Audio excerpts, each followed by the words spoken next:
بسم اللہ الرحمن الرحیم۔ السلام علیکم۔ بیان حضرت ابراہیم علیہ السلام کا شہر فلسطین میں سکونت اختیار کرنے کا۔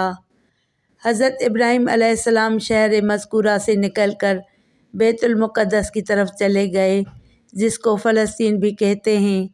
جب حضرت ابراہیم علیہ السلام بیت المقدس پہنچے تو حضرت جبرائیل علیہ السلام آئے اور آ کر فرمانے لگے، اے حضرت ابراہیم علیہ السلام، زمین کی طرف جتنا دیکھو گے اتنا ہی فائدہ ہوگا۔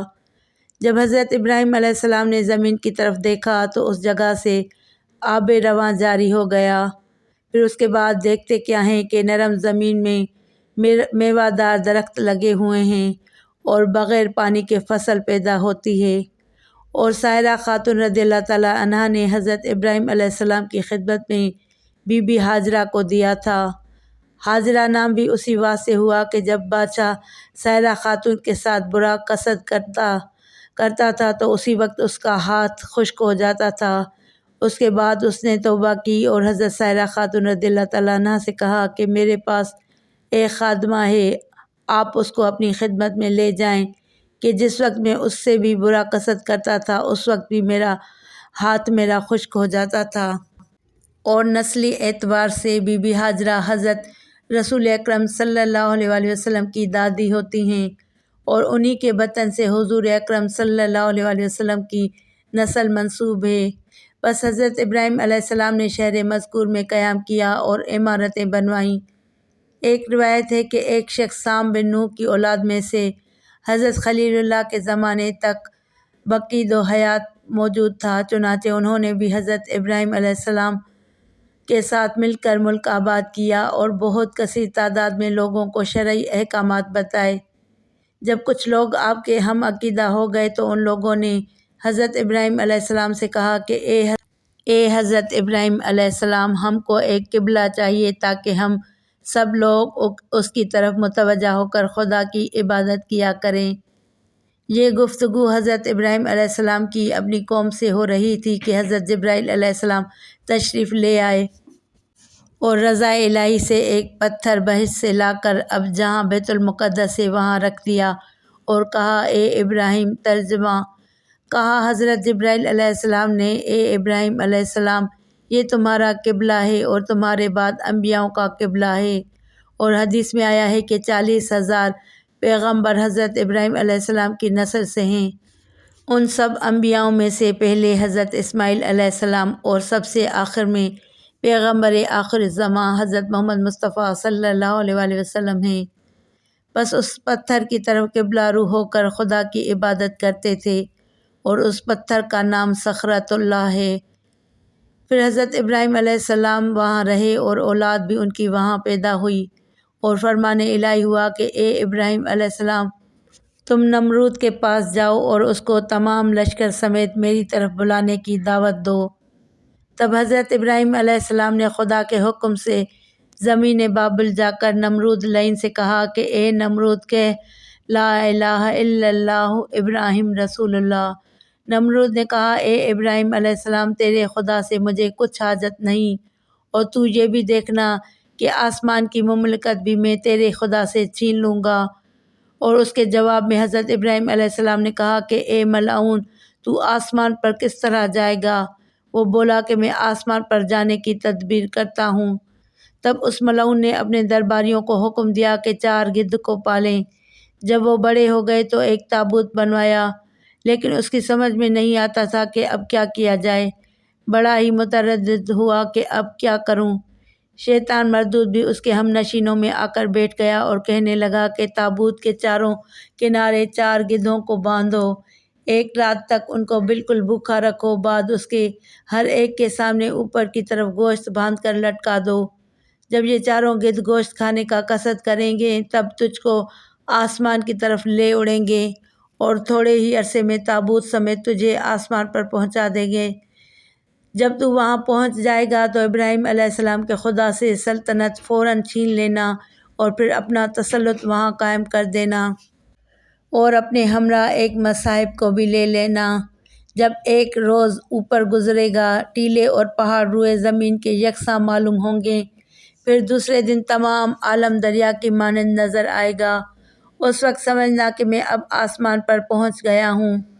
اس ابلیس علیہ لعنت نے اسے جو کہا اور نمرود بادشاہ نے اس کو سنا اور پھر ویسا ہی کیا، اور ایک مصاحب کو اپنے ساتھ لے کر اس تابوت پر سوار ہو کر آسمان کی طرف چلا۔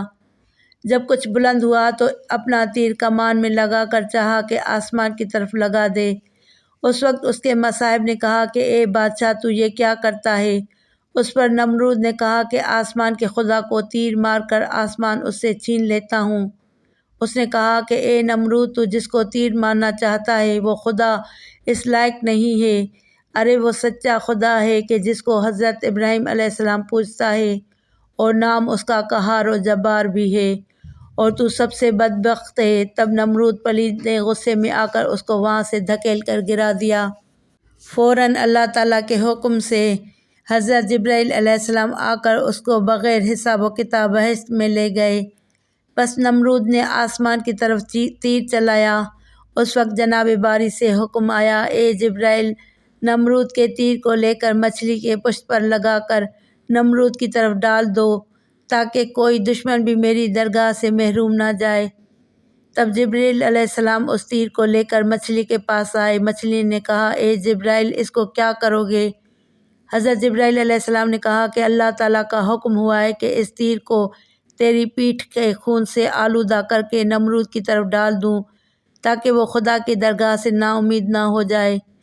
یہ سن کر مچھلی نے درگاہ الہی سے نہایت مؤدبانہ التماس کیا کہ یا الہی، تو مجھ بے گناہ کو دشمن کے تیر سے مارتا ہے۔ تب ندا آئی کہ اے مچھلی، اس وقت جو رنج تجھ کو ہوتا ہے دوسری بار تجھ کو ہرگز نہ ہوگا اور نہ تجھ کو کوئی تکلیف ہوگی۔ بس حضرت جبرائیل علیہ السلام نے نمرود کے تیر میں مچھلی کا خون لگا کر اس ملعون کی طرف پھینک دیا۔ جب نمرود نے اپنے تیر کو خون آلود دیکھا تو بہت خوش ہوا اور کہنے لگا کہ میرا جو مقصد تھا وہ پورا ہو گیا، اب آسمان کے خدا کو میں نے مار ڈالا۔ پس جو گوشت کے اوپر کی طرف باندھا تھا اب وہی گوشت تابوت کے نیچے کی طرف باندھ دیا۔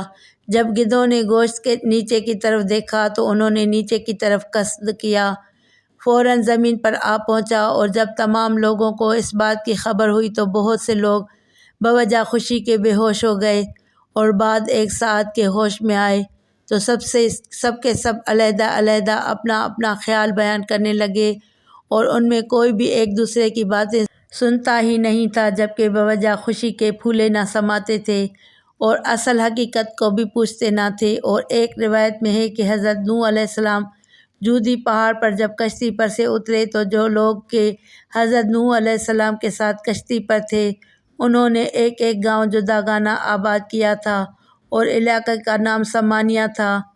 وجہ تسمیہ اس کی حضرت نوح علیہ السلام کے قصے میں بیان ہو چکی ہے۔ ان لوگوں کو حضرت نوح علیہ السلام نے فرمایا کہ ہر شخص اپنی اپنی آبادی میں جا کر بسے۔ اس بات کو کسی نے نہ مانا۔ بس حضرت نوح علیہ السلام نے دعا کی، تب ہر قوم کو علیحدہ علیحدہ زبان پیدا ہوئی، کوئی کسی کی بات نہ سمجھتا تھا کہ یہ کیا کہتا ہے۔ اسی وجہ سے متفرق ہو کر اطراف جہاں میں شہر و عمارت بنا کر بسے۔ اور دوسرا قول یہ ہے کہ کشتی نوح علیہ السلام کے ساتھ کسی نے دشمنی پیدا کی تھی۔ وہ بولے جب حضرت نوح علیہ السلام کشتی سے اترے گا تو ہم اس کو مار ڈالیں گے۔ وہ لوگ کشتی سے باہر نکلے تب خدا تعالیٰ نے ہر ایک کی زبان مختلف کر دی تاکہ کسی کی بات کوئی نہ سمجھے اور حضرت نوح علیہ السلام سے دشمنی نہ کر سکے۔ اس وقت ہر شخص اپنے اپنے حال پر رہ گیا۔ القصہ جب نمرود لعین نے آسمان پر سے زمین پر آیا تو حضرت ابراہیم علیہ السلام سے کہا کہ دیکھ، تیرے خدا کو میں نے مار ڈالا، میرے تیر میں جو خون لگا ہوا ہے یہ اسی کا نشان ہے، اب تیرے خدا سے میں نے ملک و آسمان چھین لیا۔ یہ باتیں سننے کے بعد حضرت ابراہیم علیہ السلام نے کہا کہ اے مردود، میرے خدا کو کوئی نہیں مار سکتا اور نہ وہ کبھی مرنے والا ہے، اور وہ سب پر قادر ہے، اور وہ قہار ہے اور سب مقہور، اور وہ رازق ہے سب مرزوق، اور وہ خالق ہے سب مخلوق۔ پھر اس لعین نے کہا کہ اے ابراہیم علیہ السلام، تیرے خدا کا لشکر کتنا ہوگا؟ میں تیرے خدا کو تو آسمان پر مار چکا ہوں اور میں چاہتا ہوں کہ اس کے لشکر کو بھی مار ڈالوں۔ حضرت ابراہیم علیہ السلام سے اس سے کہا کہ میرے خدا کا لشکر کوئی خبر نہیں جانتا، سوائے اس کے کہ جیسے اللہ تعالیٰ نے ارشاد فرمایا۔ ترجمہ: اور کوئی نہیں جانتا تیرے رب کا لشکر مگر وہی۔ پھر نمرود نے حضرت ابراہیم علیہ السلام سے کہا، میں اپنا لشکر، تو بھی اپنے خدا کا لشکر جمع کر تاکہ میرے ساتھ مقابلہ ہو۔ حضرت ابراہیم علیہ السلام نے فرمایا، اے مردود، تو اپنا لشکر جمع کر، میرے خدا کن فیکون میں جمع کر دے گا۔ تب اس مردود نے مشرق اور مغرب، روم اور ترکستان اور ہند سے تمام لشکر و فوج بلا کر جمع کیا۔ 300 فرسنگ یعنی 900 کوس تک اس کے لشکر کی چھاؤنی پڑی تھی، اور وہ مردود تقریباً 60 برس تک اسی خیال باطل اور فکر بیہودہ میں پڑا رہا۔ تمام لشکر و فوج زمین بابل میں لا کر جمع کرتا رہا۔ حضرت ابراہیم علیہ السلام نے کہا کہ اے پلید، خدا سے شرم کر، وہ تمام مخلوق کا خالق و رازق ہے، اس سے ذرا تو ڈر اور اپنا خالق جان کہ اس نے تجھے دنیا میں سلطنت دی اور آخرت میں بھی دینے والا ہے۔ اس پلید و ناپاک نے کہا کہ مجھے تیرے خدا سے کچھ حاجت نہیں۔ تب حضرت ابراہیم علیہ السلام نے خدا سے دعا مانگی، اے بار خدایا، ملعون نافرمان تیرے ساتھ مقابلہ کرنا چاہتا ہے، تو اس کو ہلاک کر۔ تب حضرت جبرائیل علیہ السلام آئے اور حضرت ابراہیم علیہ السلام سے کہا کہ تمہاری دعا قبول ہوئی۔ بس نمرود نے 60 لاکھ سوار زرہ پوش تیار کر کے حضرت ابراہیم علیہ السلام سے کہا کہ خدا کو اگر طاقت ہے تو کہہ دے کہ دنیا کی بادشاہی ہم سے چھین لے، مگر پہلے میری فوج سے آ کر لڑے۔ تب حضرت ابراہیم علیہ السلام نے جناب باری میں عرض کی، حکم آیا، تو کیا مانگتا ہے؟ حضرت ابراہیم علیہ السلام نے کہا کہ خدایا، تیری مخلوق میں سے مچھر ادنیٰ ضعیف اور ہر جانور کی خوراک ہے، میں اسے مانگتا ہوں۔ فرشتوں کو حکم ہوا کہ مچھروں کو چھوڑ دیں، اور اسی وقت فرشتوں پر فرمان الہی ہوا کہ تم کوہ کاف میں جا کر مچھروں کے سوراخوں میں سے ایک سوراخ کھول دو۔ فرشتوں نے عرض کیا، یا الہی، کتنے مچھر چھوڑ دیں؟ حکم ہوا کہ صرف 60 لاکھ مچھر چھوڑ دو، تاکہ ہر ایک سوار کے مقابل میں لشکر نمرود کے ایک ایک ہو جائے۔ تب نمرود اپنی قوت اور شجاعت کو دیکھے اور معلوم کرے۔ فرشتوں نے حکم الہی سے جا کر ایک سوراخ اس میں سے کھول دیا۔ تب مچھر ابر کی مانند زمین بابل میں جہاں نمرود کی لشکر گاہ تھی جا پہنچے۔ جناب باری تعالیٰ کا حکم ہوا، اے مچھرو، تمہاری خوراک نمرود کے لشکر میں ہے، تم سب ان کو کھاؤ۔ تب حضرت ابراہیم علیہ السلام نے ان سے جا کر کہا کہ اے نمرود، دیکھ میرے خدا کی فوج آ پہنچی ہے۔ جب نمرود نے دیکھا کہ مانند ابر سیاہ کے ہوا پر کچھ چلا آتا ہے، تو اس لعین نے اپنے سپاہیوں کو کہا کہ ہاں، ہوشیار ہو کر علم کھڑا کرو اور لڑائی کا نعرہ بجاؤ۔ انہوں نے ویسا ہی کیا، اور کہتے ہیں کہ شور و غل سے نمرود کے لشکروں کے زمین میں زلزلہ پڑ گیا۔ پھر کیا تھا، آنن فانن فوج الہی آ پہنچی۔ شور و غل آدمیوں کا جو نمرود کے لشکروں میں ہو رہا تھا، مچھروں کی آواز سے کم ہو گیا، اور جہاں پر فضا پڑ گیا، اور مچھروں کا غل سے جہاں پر ہو گیا، اور جوش و خروش اس مردود کا جاتا رہا، اور ہر سوار کے سر پر ایک ایک مچھر بیٹھ گیا، اور مچھر اپنے ڈنک ان کے سروں میں چبھو چبھو کر مغز اور گوشت میں پیوست، اور رگ و آنت اور خون سوار سمیت سب کا سب کھا گئے، اور خدا کے فضل و کرم سے مچھر ذرا بھی ماندے نہ ہوئے، اور ایک دوسری روایت میں ہے کہ ہڈی تک ان کو کھا گئے۔ اس ملعون کے لشکر کی لشکرگاہ میں ایک آدمی بھی نہ رہا، اور ایک مچھر کانا لنگڑا الغرض کے ہر عضو میں اس کے نقص تھا، وہ سردار مچھروں کا تھا۔ اس نے خدا کی درگاہ میں عرض کی، الہی، نمرود ملعون کو میرے ہاتھ سے ہلاک کر، تو اس کے عوض مجھے ثواب ملے۔ بس خدا نے اس کی معروضات قبول فرما لیں۔ جب نمرود مردود اکیلا گھر کی طرف بھاگا اپنی لشکرگاہ سے، تو بالا خانہ میں حرم بابل کے بیٹھ کر یہ تشویش کر رہا تھا کہ ہمارا اتنا بڑا لشکر سارے کا سارا مارا گیا، اور ہم میں سے کوئی بھی ایک مچھر کو بھی نہ مار سکا۔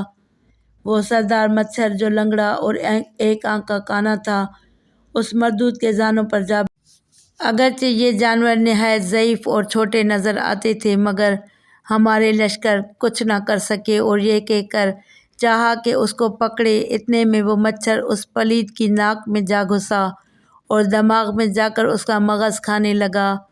وہ مردود اس عذاب میں گرفتار ہوا کہ جس کا چارہ کچھ نہ ہو سکا۔ 40 دن رات اسی طرح پریشانی میں گزرے۔ جب اس کے دوست آشنا نوکر چاکر اس کے سر پر لکڑی یا کفش باری کرتے تو اس کے صدمے سے وہ مچھر جو اس کے دماغ میں گھس چکا تھا تھوڑی دیر کے لیے دم لیتا، پھر اس کو کچھ معمولی سا چین آ جاتا۔ 40 دن رات کے بعد حضرت ابراہیم علیہ السلام کے پاس وحی نازل ہوئی کہ اے ابراہیم، تو نمرود ملعون کے پاس جاؤ اور میری طرف اس کو بلاؤ اور اس کو سیدھی راہ بتاؤ تاکہ اس کا کچھ بھلا ہو۔ تب حضرت ابراہیم علیہ السلام نے خدا کے حکم سے نمرود کے پاس جا کر کہا، اے نمرود، تو کہہ لا الہ الا اللہ، ابراہیم رسول اللہ۔ نمرود ملعون نے یہ سن کر کہا کہ وہ اور تم کون ہو کہ میں گواہی دوں اس کی وحدانیت کی اور تیری رسالت کی؟ حضرت ابراہیم علیہ السلام نے فرمایا کہ اگر تیرے گھر کی سب چیزیں گواہی دیں کہ خدا ایک ہے اور میں اس کا رسول ہوں تب تو ایمان لے آئے گا۔ بس اتنے میں تمام فرش فروش اور چھت پردے اور آلات اور اساس البیت الغرض سب شے نے بآواز بلند کہا، لا الہ الا اللہ الملک الحق المبین و ابراہیم رسول رب العالمین۔ نمرود نے کہا کہ تمام اسباب و آلات گھر کا لے جا کر دریا میں ڈال دو۔ ویسا ہی کیا گیا۔ تب نمرود پلید نے حضرت ابراہیم علیہ السلام سے کہا کہ اب پھر کون بولے گا کہ تیرا خدا ایک ہے اور تو اس کا رسول برحق ہے؟ حضرت ابراہیم علیہ السلام نے فرمایا کہ تمام در و دیوار اور ستون اور مکانات اور سب چیزیں اس کی شہادت دیں گی۔ اسی وقت سب نے بآواز بلند فصیح زبان میں کہا، لا الہ الا اللہ الملک الحق المبین و ابراہیم رسول رب العالمین۔ پھر نمرود نے ان سب شے کو یعنی در و دیوار و مکان اور ستون سب خدا کر جلا دیا۔ پھر نمرود نے کہا، اے ابراہیم بتاؤ اب کون تمہارے خدا کی گواہی دے گا اور تمہاری رسالت کی گواہی دے گا؟ حضرت ابراہیم علیہ السلام نے فرمایا کہ تیرے بدن کی پوشاک گواہی دے گی۔ پھر اسی وقت کپڑوں نے گواہی دی، ان کو بھی نمرود ملعون نے اتار کر جلا دیا۔ پھر پلید نابکار نے حضرت ابراہیم علیہ السلام سے کہا، بتاؤ اب کون بولے گا؟ پھر اسی وقت حضرت جبرائیل علیہ السلام نازل ہوئے اور حضرت ابراہیم علیہ السلام سے کہنے لگے، اے ابراہیم علیہ السلام، تمام کافروں نے موت کے وقت خدا کی وحدانیت کا اقرار کیا تھا، مگر یہ مردود کافر ہرگز ایمان نہ لائے گا اور قیامت تک اس پر عذاب شدید ہوگا۔ اور یہ ایک حدیث میں آیا ہے کہ جس وقت عبداللہ بن مسعود رضی اللہ تعالیٰ عنہ نے ابو جہل کا سر کاٹنا چاہا، اس وقت ابو جہل نے کہا، اے عبداللہ، تم اپنے محمد صلی اللہ علیہ وسلم سے کہہ دو کہ جب سے میں اس کو دشمن جانتا ہوں تبھی سے یہی بولتا ہوں کہ وہ رسول خدا کا نہیں۔ بس قیامت کے دن حشر میدان میں حضرت بلال حبشی رضی اللہ تعالیٰ عنہ نماز کے لیے اذان دیں گے، اشہد ان لا الہ الا اللہ محمد الرسول اللہ۔ یہ سن کر ابو جہل وہاں بھی بولے گا، محمد رسول اللہ خدا کا رسول نہیں۔ پس یہ دونوں مردود ابو جہل اور نمرود دنیا میں بڑے کافر تھے اور آخرت میں بھی ہمیشہ عذاب ان پر ہے۔ حضرت جبرائیل علیہ السلام نے آ کر حضرت ابراہیم علیہ السلام سے کہا کہ اس ملعون کی اجل آ چکی ہے اور اب کچھ دن باقی نہیں ہیں۔ جس گھڑی وہ مچھر اس کی ناک سے نکل کر چلا گیا، وہ مردود جہاں تھا مر گیا اور واصل جہنم ہوا اور قیامت تک عذاب میں مبتلا رہے گا۔ اور ایک روایت میں ہے کہ نمرود کے سر پر ڈنڈا مارنے کے لیے ایک نوکر مقرر تھا۔ جب شب و روز اس کو ڈنڈا مارا جاتا تو اس کو کچھ قرار و آرام ہوتا۔ اسی طرح جب رات دن ڈنڈے لگاتے لگاتے 40 دن گزرے تو نوکر جو مقرر تھا وہ ناچار ہوا، آخر غصہ ہو کر ایک ہی دفعہ زور سے ایک ڈنڈا مارا کہ اس مردود کا سر 2 ٹکڑے ہو گیا اور اس کے سر کا پورا بھیجا نکل پڑا۔ اسی حالت میں اس کی جان نکل گئی اور وہ جہنم میں داخل ہو گیا اور وہ مچھر مغز کھا کر کافی بڑا ہو گیا تھا۔ وہ سر کے پھٹ جانے سے باہر نکل آیا اور پھر وہ بھی چلا گیا۔ ویڈیو کو لائک کر کے چینل کو سبسکرائب کریں اور گھنٹی کے نشان کو دبائیں تاکہ میری آنے والی ہر نئی ویڈیو کا نوٹیفیکیشن آپ کو سب سے پہلے ملے۔